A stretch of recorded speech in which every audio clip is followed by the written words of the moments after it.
Обсуждаем вместе на канале ГРТ. Здравствуйте. Инфраструктура Камрата. Какова она на сегодняшний день? Тема нашей программы.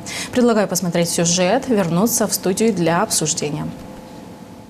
На пересечении улиц Ленина-Третьякова в муниципии Камрат в самом центре города открылся новый торговый центр. В очень короткие сроки компания-застройщик смогла реализовать свою идею и построить здание, отвечающее всем современным требованиям в сфере строительства.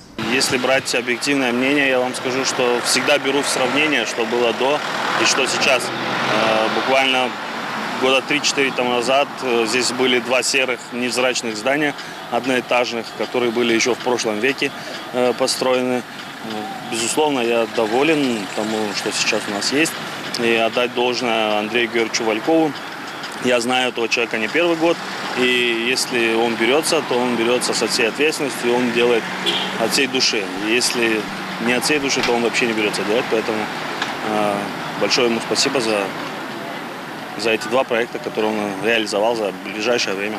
Как минимум улучшается архитектура города, и визуально он становится намного красивее. И плюс ко всему, это дополнительные рабочие места, они никогда не помешают в нашем городе. Я считаю, что это очень круто.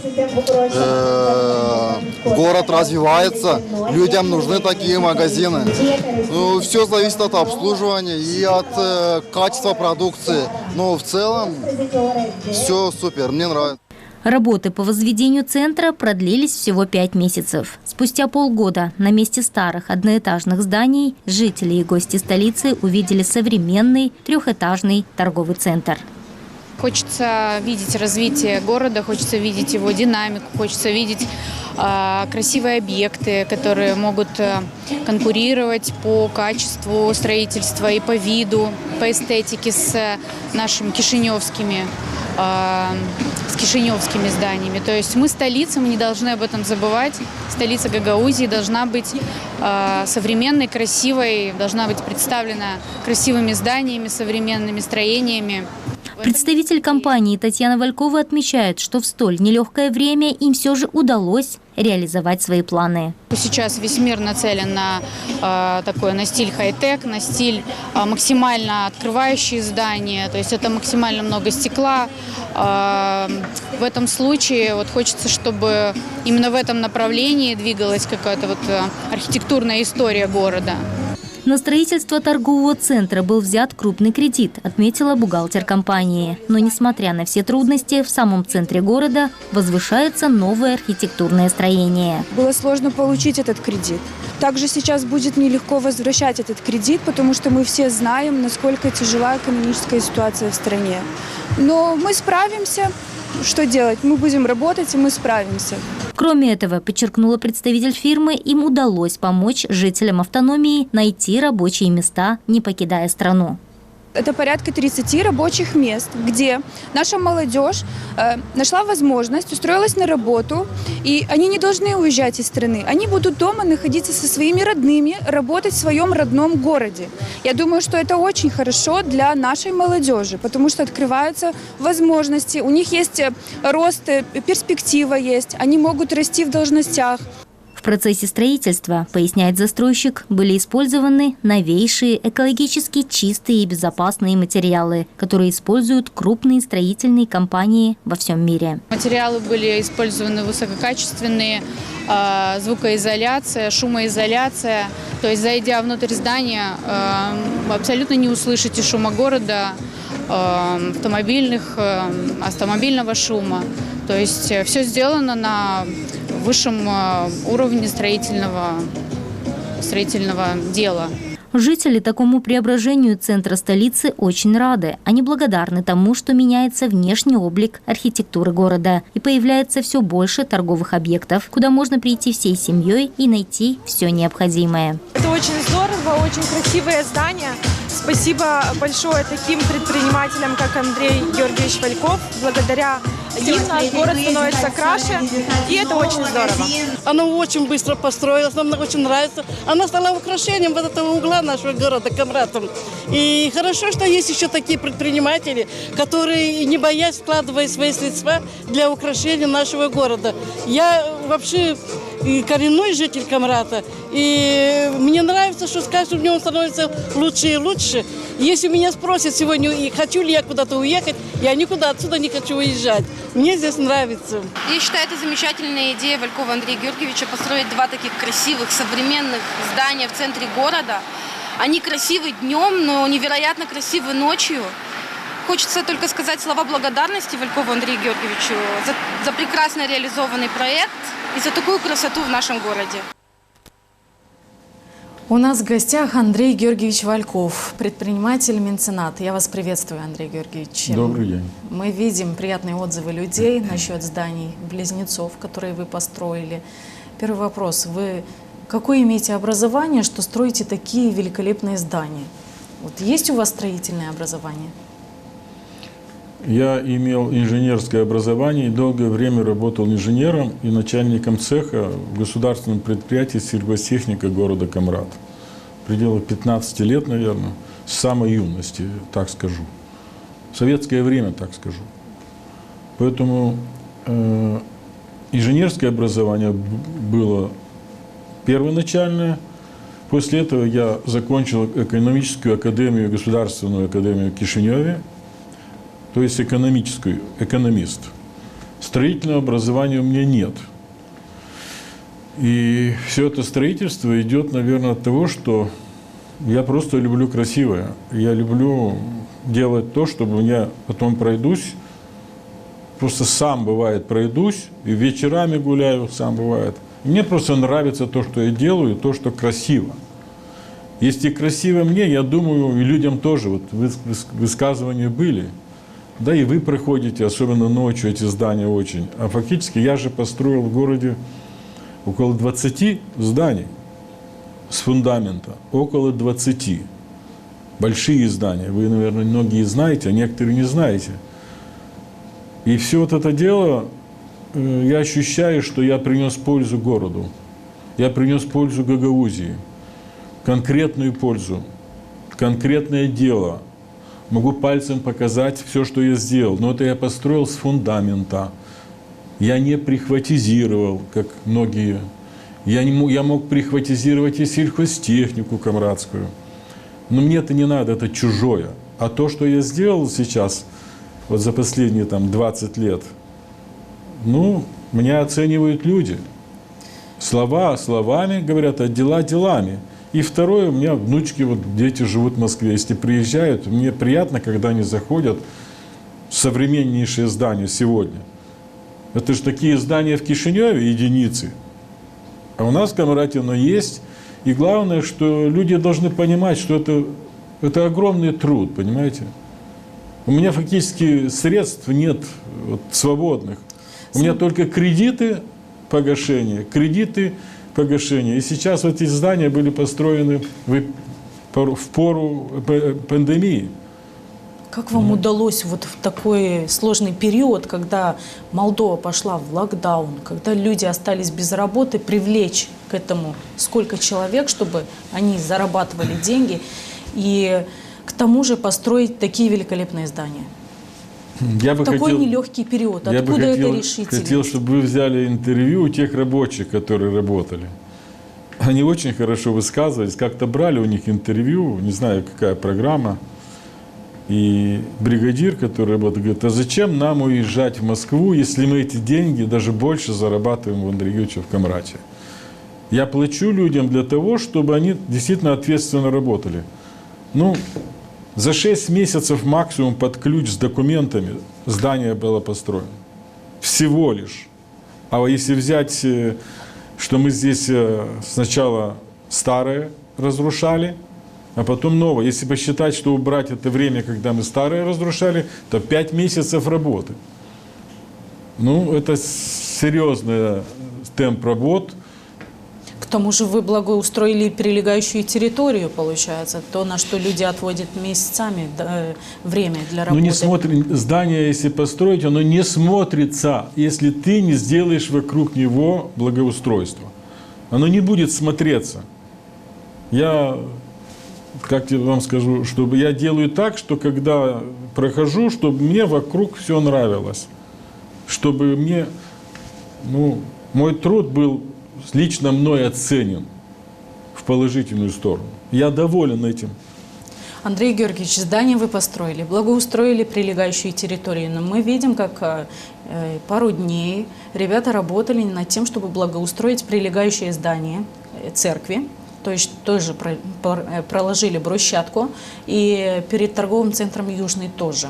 Вот откуда такая инициатива, чтобы благоустраивать город, чтобы благоустраивать тротуары, прокладывать брусчатку? Вот для чего вы это делаете? Вот у вас такой предпосыл, чтобы развивать наш город. Откуда такая инициатива берется и откуда столько сил и энергии? Знаете, если вы бы пригласили моего бухгалтера сюда, к вам, на передачу, она бы сказала вам, насколько напряженная финансовая ситуация в фирме. Я огромным трудом справляюсь с выплатом кредитов. Просто с огромным. Я не имею запасов нигде, никаких. Ну, просто, знаете, вот как часы работаем, чтобы вот было, как говорят, выполнение обязательств. Потому что я в банке уже 30 лет, и банк мне давал столько кредитов, сколько я просил. И достаточно неплохой процент. Но я ни одного месяца не просрочил им за всю историю мою в банке выплату процентов или кредитов. Они меня просили иногда, я хотел досрочно погасать, иногда бывало, иногда. Они мне просили, ну не погашайте, потому что мы живем за счет ваших процентов. Я говорю, не надо погашать, пусть живут. То есть с кем я контактирую, с какими моими партнерами, с моими людьми, работниками, рабочими, я всегда делаю так, чтобы человек был доволен, чтобы фирма была довольна, чтобы предприятие, с которым я работаю, было довольно. Я не создаю проблем людям, и фирмам и так далее. То есть я так всю жизнь, понимаете? Я не смогу поменяться даже это с первого дня моей работы. Мне приятно, что я так делаю. Во-первых, я доволен, мои партнеры довольны. А какие проблемы там у меня? Ну, это никому не интересно. И сейчас вот то, что я делаю, вот вы сказали, перед церковью. Я так приболел, какое-то время не был, даже на открытии магазина не было, и Бог мне помог, как сказать, достаточно. Я чувствую, что это пришло оттуда, потому что серьезно было все. А когда-то все поправилось, и я уже в форме, я уже в силе, я решил отплатить этим нашим, особенно нашим малоимущим людям, которые ходят в церковь. Там же ходят люди, которые бабушки, ну, в последнее время вижу и молодые. Люди идут туда, в церковь, чтобы помолиться за здоровье своих в первую очередь. За то, чтобы у них было все хорошо, чтобы их близкие были как-то сегодня, в наше очень трудное время, ну, как-то им легче было. И, конечно, когда люди пойдут по этой плитке сейчас, а там где-то метров 25-30, наверное, на 5, где-то, ведь даже, может, 35 метров. Я сам вот приехал сегодня ночью и посмотрел сейчас, действительно красиво. И бабушки, которые пойдут, они не будут спотыкаться об эту плитку старую, которая там торчала со всех сторон. А там ровненько, пойдут с кошелкой, пойдут с цветами, пойдут с какими-то, особенно к Пасхе, осветить свои куличи. Знаете, это кажущаяся мелочь. А на самом деле у каждого человека, который туда пойдет, у него настроение улучшится. Вот этот комплекс вопросов, особенно которые я говорю, он незаметен для общества в целом, а я это чувствую. Я это знаю, что это так. И вот нормальные, большие дела делаются так, что никто их не замечает, но всем хорошо. Поэтому я и сделал вот этот поступок, отблагодарил, во-первых, Бога, что Он мне помог. Благодарю людей, что в Камрате ходят, и многие здороваются со мной, многие приветствуют, особенно пожилые. Поверьте, это много, это не единицы. И я свою, как назвать, цену себе знаю, понимаете? Только не говорю нигде, это неправильно, некрасиво. Но я люблю людей, уважаю людей. Чем человеку тяжелее, тем мне больнее, так скажу. А чем человеку лучше, у меня и настроение лучше. Мы слышим отзывы камрачан. Вы знаете, по вашей родной улице Комсомольская, где давно был заброшенный тот колодец, и там была хорошая вода, люди отзывались, то, что он давно не очищался. Но вы тоже его очистили, восстановили, и люди по сей день оттуда пьют воду, хорошую качественную воду. Вы занимаетесь благотворительностью тоже. Вы являлись меценатом по многим другим проектам. Вот по поводу колодца тоже хочется узнать. Вот вы замечаете вот каждый минус в Камрате и тут же беретесь за него, чтобы каждый маленький минус превратить в большой плюс. Я удивился тому, что вы это помните. Честно сказать, удивился. Ну это вода, люди... Я говорю, я удивился. Но скажу так, чтобы я не забыл.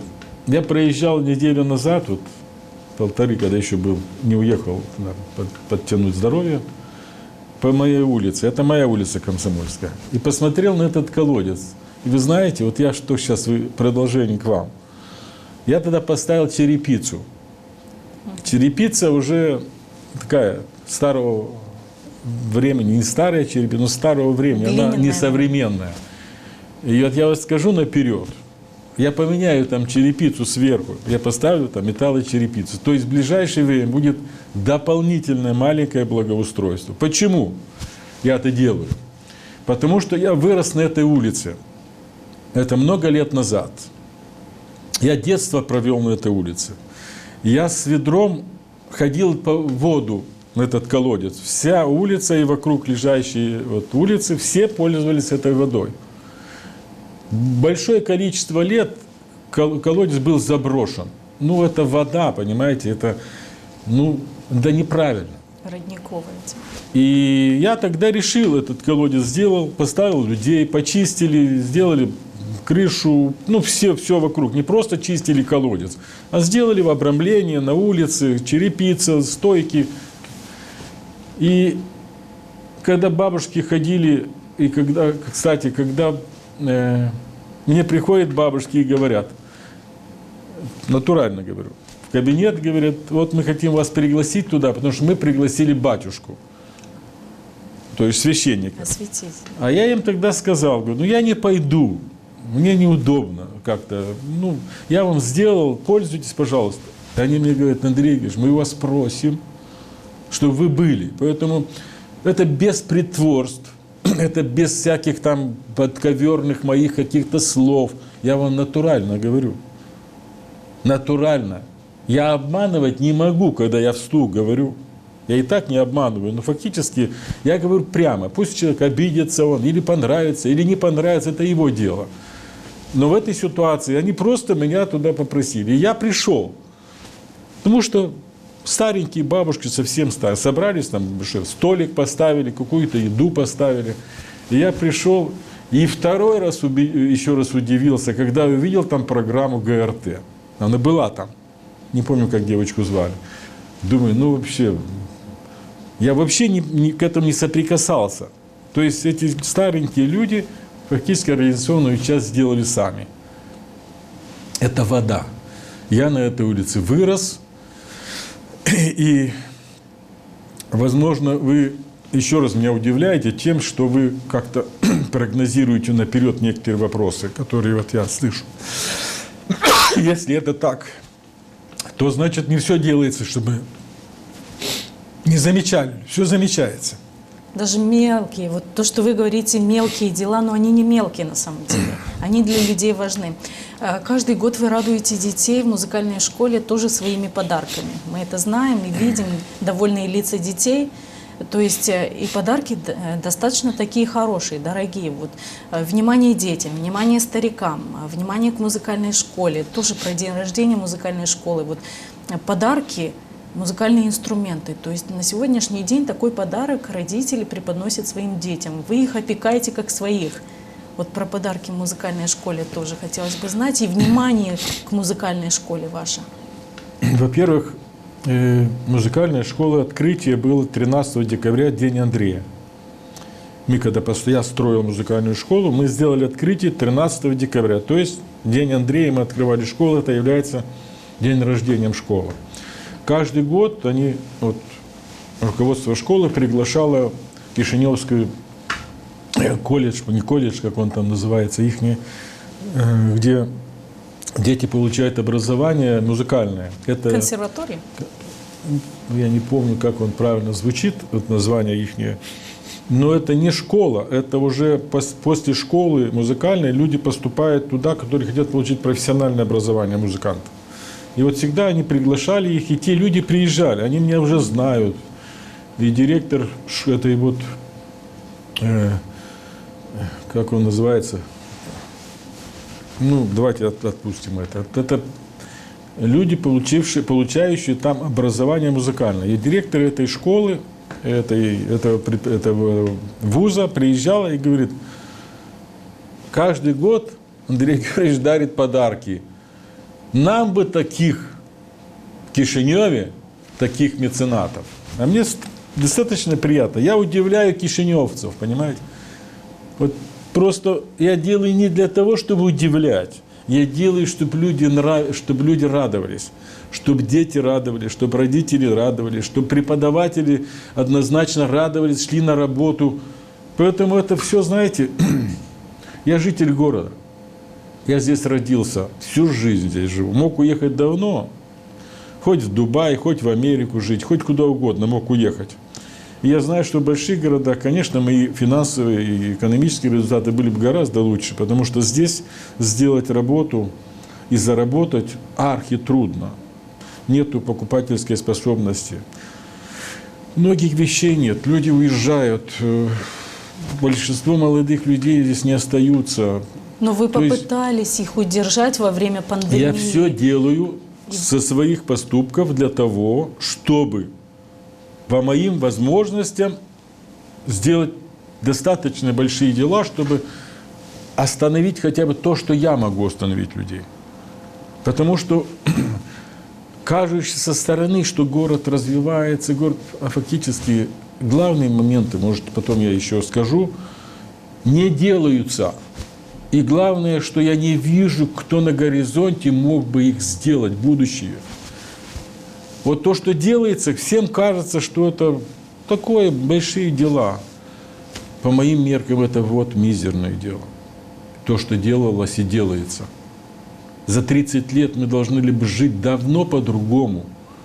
Потому что если было бы организовано правильно, поставлены вопросы правильно, организация правильно, и все этот комплекс вопросов, оно бы работало как, знаете, часы. Вот чуть попозже, может, я скажу вот более... Давайте поговорим тогда о плюсах и минусах вот развития города за 30 лет. Ну, смотрите, давайте так. Вот какие минусы большие, которые... Не буду говорить об экономике будущего, что можно сделать. Вот на сегодняшний день 90% молодых людей уезжает. Где-то видно. В каких это странах, чтобы молодежь уезжала 90% из государства, из Гагаузии в том числе. Мы русскоязычные, у нас еще больше даже, может быть. У нас почти никто не остается. У нас половина сел пустые полностью. Это же, знаете, если подумать, это уму непостижимо. Вот Веропонтов скоро закроют, на следующий год, наверное, школы не будет. Там вообще некому учиться. Вообще некому. Один человек, по-моему, в этом году был. То есть вся молодежь уезжает. Ну, возьмем, что было даже 30 лет назад. 30 лет назад Камрадский университет имел маленький конкурс, и студентов было 4000 человек. Я думал 3, а у меня там работники, которые работают с первого дня, говорят, было 4000 вместе с заочниками. 4000. На сегодняшний день 1400. Вы понимаете, это что такое вообще? Это... Я не нахожу слов. Посмотрите, главный какой вопрос в Камрате. Нету очистительных сооружений. Сколько лет уже? Сколько лет уже нет очистных сооружений? Вся гадость, которая идет от канализации, все течет до Кангасского озера. И дальше, может, в Ялпух туда куда-то. И там разводят рыбу. Это что вообще? Ну, в моих понятиях, я же инженер, кроме того, что экономист. Это вообще, это, знаете, если люди разочарованы, наверное, уже нету слов это высказывать. Но это же катастрофа. Это, по большому счету, плывут болезни, которых неизлечимые. Туберкулез, гепатит и все остальное, рак. Это все течет туда, понимаете? Не очищаясь вообще. Это что есть на сегодня вопрос, который главнее этого? Да там костями надо лечь. Ну сколько лет это уже двигается? У нас предприятия не работают производственные. Почти нет производства, понимаете? У нас ушли те профессии, старые были люди. Рабочие. Вот, прорабы. У нас не осталось, у нас не приходит молодых людей вообще. Инженеров, технологов, которые всегда в советское время была масса людей, обученных, получивших образование, работающих у нас. У нас их нет вообще. То есть, где им быть, если нету где работать вообще? Я этот список могу продолжать настолько, что это главные вопросы, которые должны решаться, которые дадут рабочие места, которые дадут деньги. У нас забрали в Гагаузии все полномочия. Стройинспекция уже и та в Кагуле, который с Кагула приходит и проверяет Гагаузию здесь. Понимаете? Все полномочия забраны, буквально все. Кто это забирал? Воры с Кишинева, которые обворовали государство, которые миллиард евро стащили, которых Запад прятал у себя, прикрывал в Кишиневе. Они все это видели, они все это знали, они все это специально делали. И вот эти воры, которые убежали, которые, мало того, они то, что своровали этот миллиард, а какой они, Гагаузия, что от них получила? Какую пользу от них? Пришли социалисты в власти, Додон. 1,5 года были у власти. Вся власть у них, и парламент, и правительство, и президент. Почему не вернули полномочия Гагаузии? Вроде считались нашими. Якобы. Чем они помогли? Даже к нашим. Ничем. И вот сейчас я смотрю, опять организовалась группа парламентская, переговорная. Знаете, это пустота. Это трата времени ни на что. И вот наш, извините, парламент Гагаузии ничего не может сделать. Ни одного закона не может принять. Все отменяются суды. Буквально руки завязаны. Раньше ходили на планерку к Башкану, вот, начальник налоговой инспекции Гагаузии, сейчас уже не ходят. То есть мы за Молдавию, мы с Молдавией, однозначно. Но не надо искать причины, чтобы на любой вопрос, который задать, что я не могу его сделать, потому что кто-то виноват. Виноваты мы. И вот сейчас в будущем будут башканские выборы. Знаете, я когда вижу этих гастарбайтеров, которые приезжают, которые работают непонятно где, только не в Гагаузии, живут в другом месте, работают в другом месте, как башканские выборы, все патриоты Гагаузии, все приезжают на выборы, все выиграть башканские выборы. Проигрывают, опять уходят. Не идут ни заместителями, не идут куда-то в управление. Нет, только башканом он хочет быть.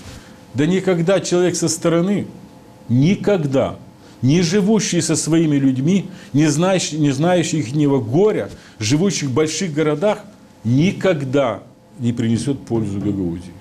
Потому что он приезжает сюда личные вопросы решать. Только личные. Невозможно жить в другом месте и приезжать на выборы. Я хочу быть башканом. А что ты пожил с этими людьми? В этих трудностях, в этих людей нету лекарства, чем покупать. Денег нет, а там воруют. Понимаете? Миллиарды воруют. А люди умирают. Люди умирают от невозможной жизни. У него даже денег нет на лекарства купить этим старым людям. Они в советское время работали. Они отдавали свое здоровье, отдали, многие болеют. Поэтому, к слову, хочу сказать, у нас очень много пустых зданий в Гагаузии. Я бы руководителем был бы, я давно, в течение нескольких месяцев, сделал бы несколько санаториев в Гагаузии. Ну, 2 это точно. чтобы люди шли туда и лечились, и получали... Откуда мы возьмем деньги? Так ты ремонт сделай и волонтеров приведи. Волонтеры будут с колледжа, с университета, молодые люди. И поставь туда 2-3 врачей и несколько буквальных сестер. Остальные все. Все, это же не сказки. Ну, я смотрю, вот, извините, руководство в Гагаузии, девочки сидят, руководят многими отделами. Что они понимают? Что они знают? Ничего. Как может быть результат, если они... Вот день прошел и нормально, день прошел и нормально. Комплексных программ нет. Каждой отрасли должна быть программа. В сельском хозяйстве, строительстве, промышленности. Многие вопросы должны быть программы ответственные за эти программы. Группы, которые реализуют эти программы. А руководители Гагаузии должны деньги привозить сюда, инвесторов привозить сюда. Запад нам не помогает. Он помогает только, извините меня так еще раз, половина школ в Гагаузии, дети ходят в туалет на улицу. Зимой. Это что? Это что вообще? В моем понятии... А поликлиники? Мои понятия, это просто, знаете, невозможно. И вот идет обман людей, обман, зомбирование, обман. А молодежь все уезжает, и потом кончаются сроки наших руководителей, и они тоже отсюда уезжают и живут в других местах, заработавшие сумасшедшие деньги. А мы здесь остаемся, я как черный рабочий, пашу каждый день, вот заработал себе болячку. Понимаете? И все просчитывается, и все делается для того, чтобы унизить хорошие дела, чтобы не показать их, что где-то... То есть обратный процесс идет. Не позитив идет, а негатив идет. Понимаете? Плюсов нету, Андрей Георгиевич. И везде есть ответственный человек. Если он пришел к власти, все, он отвечает. А где он возьмет? Как он возьмет? Откуда принесет? Это его проблема. Он пришел на выборы, выиграл выборы, он работает, он обязан улучшить жизнь, очень серьезно улучшить, не просто так на словах. А все считают, что они сделали очень много. Вот возьмите всех наших башканов. Кто был? Кто сейчас, кто раньше был? Все скажут, а что, я так отработал, я столько сделал. Так покажи. 35% университета остались людей. Даже университет не спасает Гагаузию. А если его не было бы? Как не было бы Доброва, не было бы Таушамжи, которые этот университет открывали через силу, через давление коммунистической партии в то время. Они открыли и дали этот университет готовый. И даже университет нас не спасает. Потому что людей там уже не остается. Через 5 лет, я думаю, там уже надо закрывать университет. Людей нет. Все уезжают. И ничем людей не остановишь, если ты не дашь им условия здесь. По поводу Георгиевской ленточки, Андрей Георгиевич, мы видим, как приняты законы об отмене Георгиевской ленточки, и уже санкции разработаны для тех, кто будет их носить.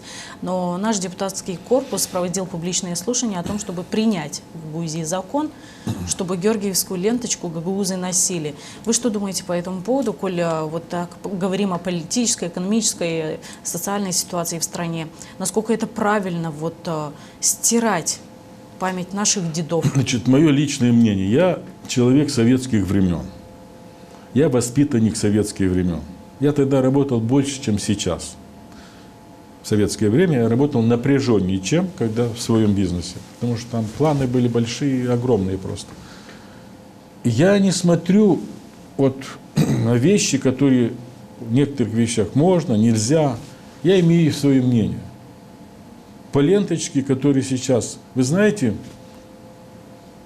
когда жрать нечего людям, когда цены поднялись сумасшедшие, на все, на электроэнергию, на газ, на все, на воду сейчас. Сумасшедшие поднялись цены. Людям не повышают ни пенсии, ничего. Вместо того, чтобы решать вот эти главные вопросы, они вот ткнулись в эту ленточку. Почему? Потому что молдавские руководители не самостоятельны. Им просто указывают. Вот Украина и Россия сейчас воюют. Я в России имею детей своих и внуков, там живут. В Украине я в жизни очень многим обязан.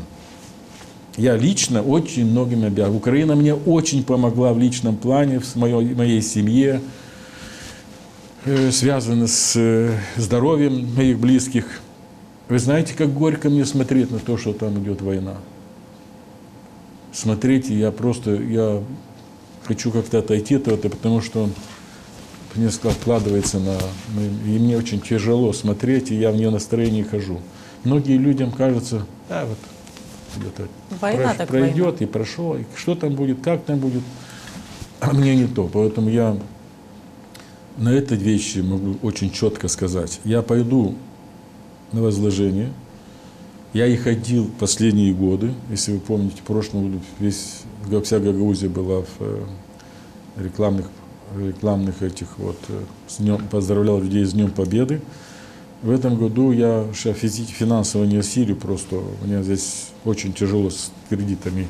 Но то, что я пойду, и моя семья пойдет, и ленточки выйдут у меня на груди, как и были в прошлом году, и позапрошлом, и прошлый год. Я на Красной площади был, потом следующий год был на Поклонной горе в Москве, поэтому вот на этот праздник. Поэтому для меня это свято, и меня никто не сможет остановить в этом. Никто, никакими средствами, потому что это у меня в душе. Хоть что-то теплое должно остаться, не уничтожать всю душу свою, понимаете?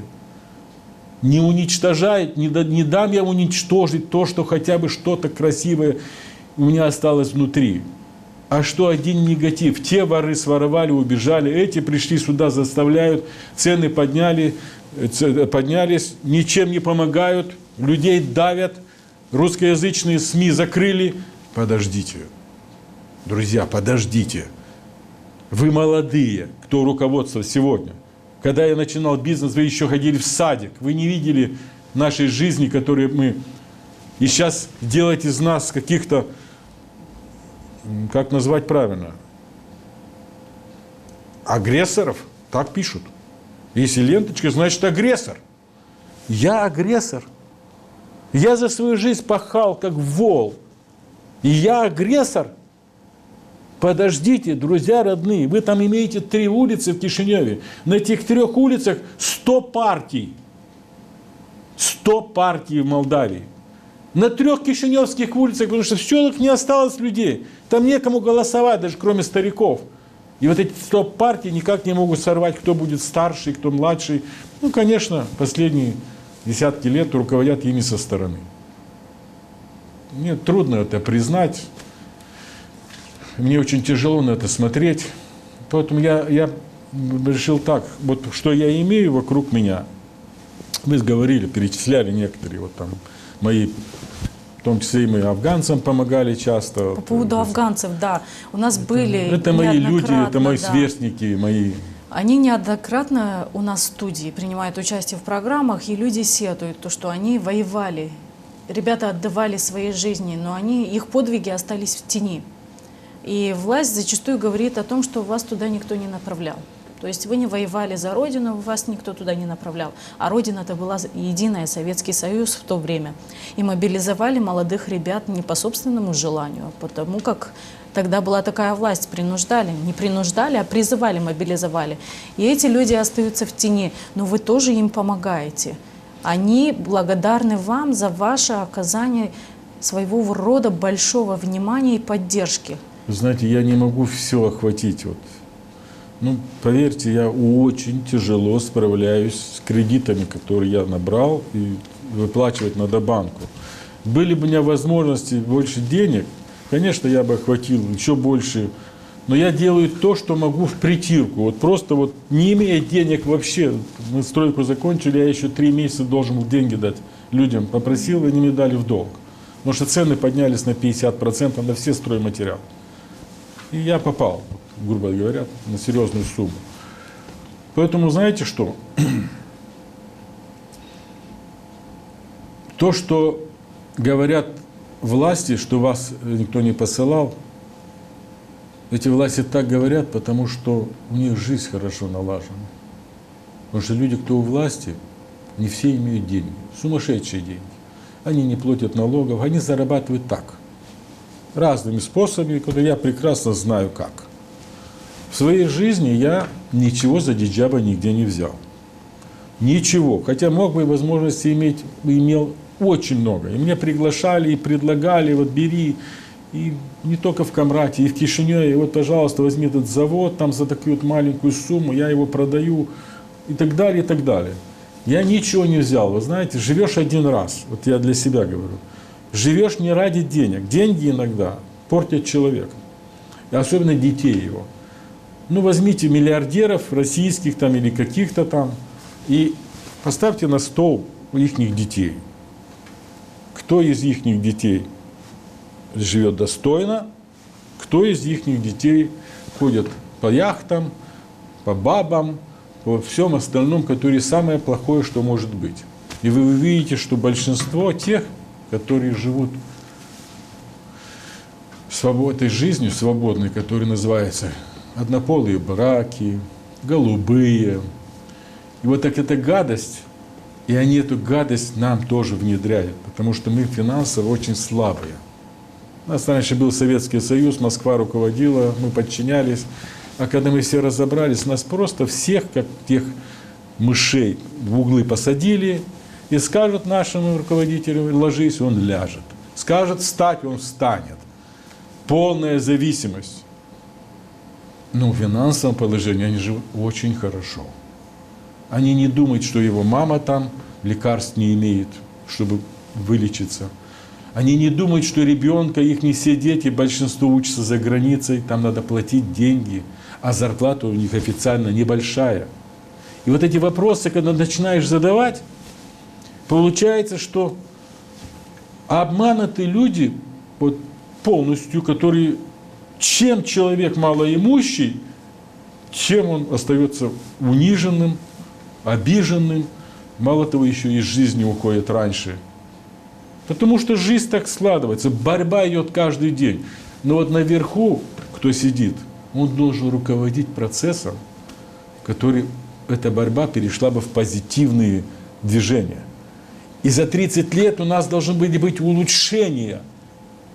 Запад там или Восток. Да меня не волнует вообще эти Запад или Восток. Меня волнует один.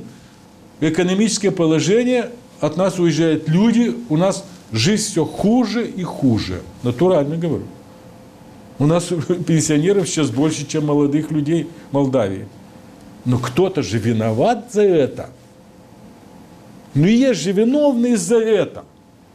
Никого не наказали. Даже миллиард украли. И до сих пор уже 7 лет или 8 не наказаны. Один там вроде бы отсидел, Филат там или кто-то. Порядка нет, понимаете? Есть хозяин, есть отец строгий в семье. Он держит порядок в семье.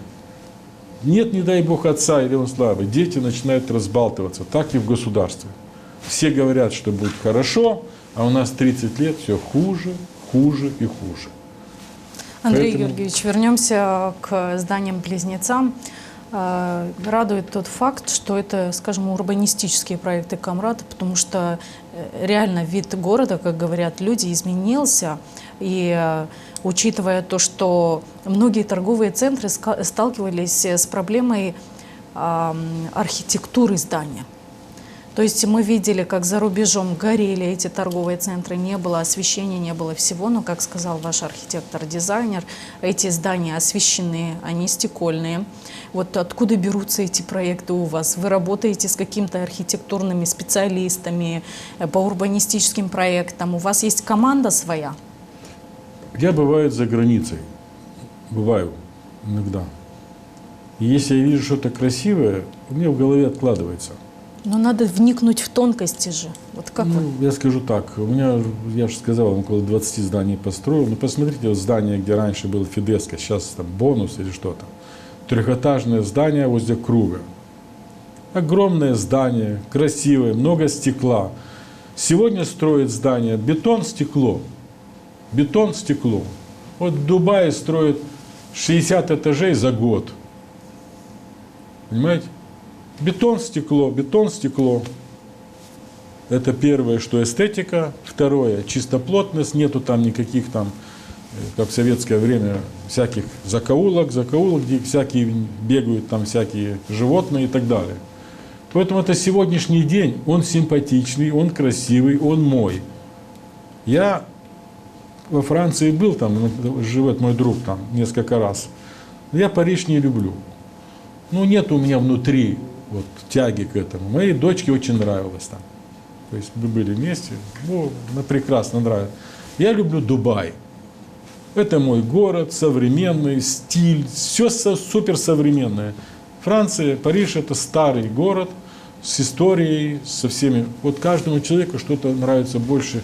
И когда я там видел ставни эти, это много лет назад, они сохранили это. Ренессанс. Они сохранили как и для туристов. Да, очень много туристов ездит. А если жить в сегодняшнем мире, то, конечно, надо жить в сегодняшнем мире. Я вот показал этими двумя зданиями, что как в Камрате есть люди, которые делают нормальные здания. Не какой-то так, понимаете. И главное, что я и за дизайнера, я за архитектора, я за всех. Это мое личное. Я ни с кем даже не советуюсь, потому что было время, 5 дизайнеров пригласил, всем заплатил деньги, а в конечном итоге какую-то ерунду мне давали, что я там думаю, ну, знаете, сложилось так, что мне дано. Я знаю, что мне дано. И гораздо лучше я учу многих людей других профессий. Когда сталкиваюсь, я замечаю, что это его профессия, он там в деле это много лет, а я понимаю, что он передо мной сладенький. Так скажу, это не преувеличение. Это я говорю, вот если строишь там здание, конечно, плитка перед зданием должна соответствовать зданию. Фасаду, да. И такой еще момент, вот мы сейчас ложили тротуарную плитку перед церковью. Был вот при Марии человек, мы с ним согласовали, цвет он очень хорошо нравится, все пойдет, цветность плитки. И я ночью лег, думаю, слушай, здесь что-то не так. Ну, черный цвет плитки, серый перед церковью. Но явно не так. И думаю, потом скажут, что я виноват. Потому что я сделал. А согласовали это работники при Марии. Я говорю, нет, позвоню, потом на следующий день позвонил священнослужителю Федору, говорю, идем посмотрим. Он говорит, нет, Андрей, ты прав. Здесь должен быть красный цвет с серым, нельзя черный ставить. И я мог бы махануть и просто сделал бы, и люди сказали, вот, слушай, этот Вальков сделал такую ерунду. Натурально, говорю. Я успел догнать и осознать за какие-то очень короткое время. Там несколько часов только лег. А на утро мы поменяли, я пошел заказ поменял, уже в Кишиневе была заказана плитка. То есть это было сделано в последний момент, люди этого не знают. Но я чуть не попал. Вы об этом подумали? Я подумал, потому что я если делаю, я знаю, что я отвечаю. И людям не интересно там, кто там был от примарии, специалист или согласования. Вот Вальков сделал все, или хорошо, или плохо. Это был бы удар по моей репутации. Хотя я случайно это бы сделал. Случайно просто. Тем более красивая плитка, действительно красивая была, как вот перед рынком Южным. Вот поменяли плитку, и сейчас там красиво. Я предлагаю посмотреть сюжет, чтобы понять результат работы. Жители города Камрата считают, что новая брусчатка, которую укладывают перед входом в Камратский храм Иоанна Предтечи, улучшит внешний вид собора. Пускай меняют, пускай будет красиво у нас.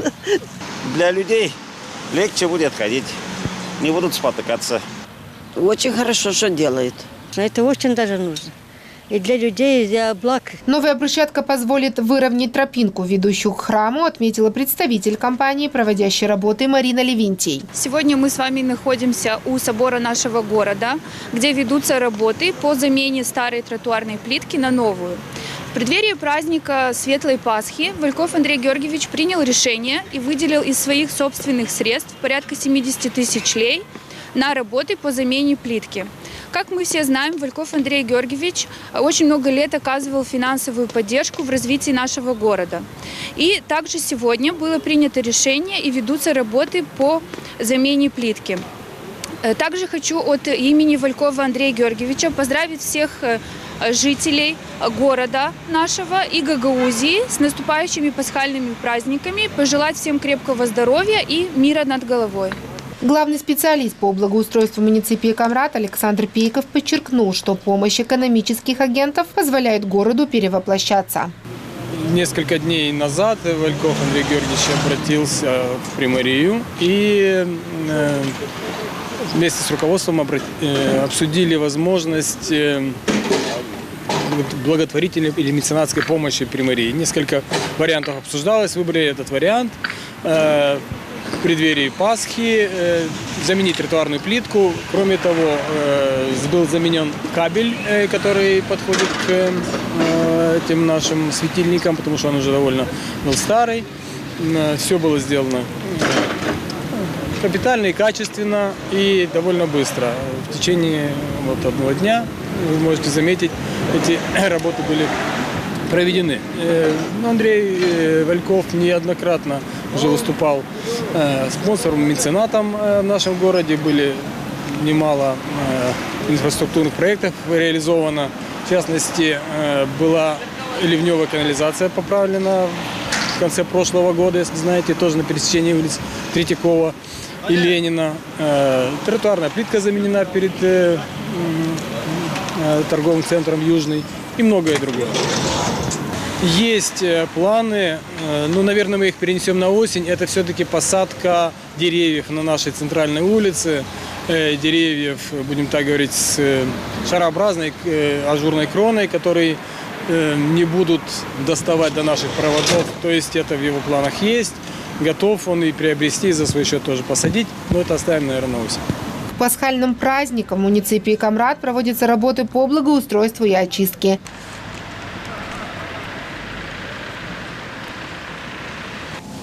Андрей Георгиевич, видим красиво обустроенные прилегающие территории к церкви, то есть подходные пути к церкви. Это ваше поздравление жителям Камрата с пасхальными праздниками. Что вы хотите выразить? Я вначале вам сказал, что у меня бывают мои действия, исходящие, сегодня надо, сегодня делаем.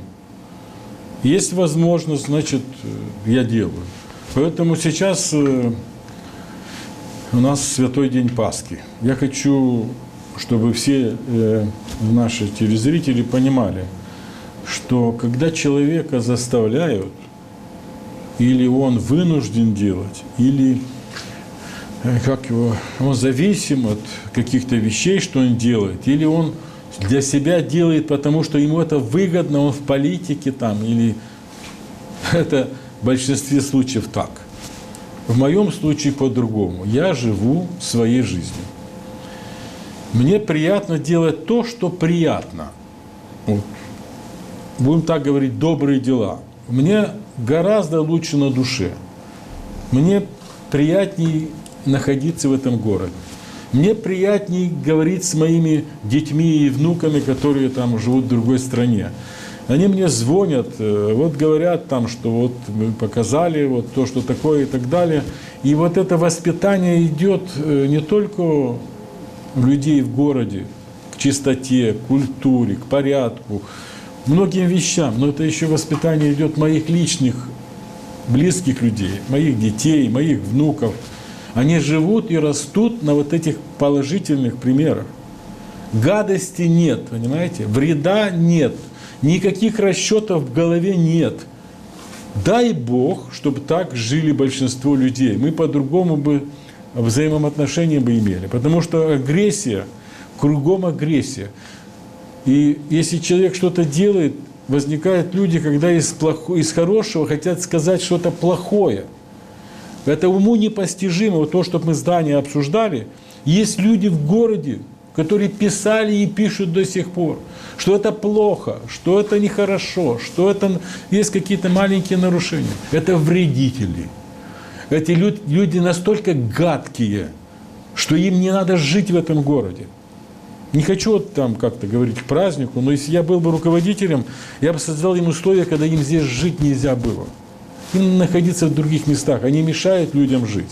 Сегодня день приближается Святой Пасхи. Завтра я Я уже 10 лет каждый год в 7 часов вечера сам еду и беру огонь в аэропорту Кишинева, когда прилетают священники с Иерусалима. Я уже 10 лет сам еду на машине, я огонь беру из первых рук в аэропорту.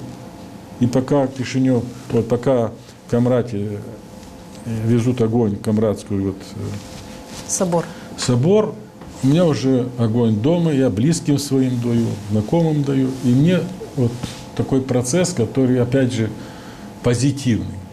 Вот я получаю от этого огромное удовольствие. Поэтому завтра, вернее, на Пасху мы встречаем со своими близкими, я приглашаю кумовей, родственников, и мы встречаем этот праздник не на словах, говорят, а вот эмоционально мы в этом процессе. Поэтому я бы хотел, во-первых, поздравить всех наших жителей города, Гагаузии и Молдовы в том числе с этим священным, святым большим праздником. Чтобы Бог вам помог по максимуму, что можно, чтобы вы как-то могли справиться с нашими очень трудными сегодняшними временами. Делайте те дела, которые вам бы нравились, не делайте плохих, не делайте гадостей. И чем мы больше не будем делать гадостей, тем будет всем лучше. Так что я хочу вас всех поздравить с этим праздником и всего всем самого доброго. И еще приближается День Победы. Опять же, все, кто дорожит этим праздником, вас поздравляю. Это наша история. Искусственной истории быть не может. Наша история – это бывшая страна СССР. Она была очень крепкой, большой державой. И получилось так, что ее не стало. Наше поколение от этого страдает. Все наши беды оттуда идут. Но что есть, то есть. Мы не можем повлиять. Поэтому всех людей с праздником Днем Победы. Огромного вам счастья вообще во всей вашей жизни, ваших делах, вашим детям. И всего самого хорошего. Андрей Георгиевич, благодарим вас за участие. Будем надеяться, вырабатывать в себе стремление к перфекционизму, какое оно у вас есть, к тому, чтобы усовершенствовать, к тому, чтобы развивать, к тому, чтобы вкладывать и видеть плоды своих вкладов в нашем городе, в Камрате. Наша передача заканчивается. Вы верите, что я искренен? Верю. Спасибо. Благодарю вас за участие. До встречи на канале ГРТ. До свидания.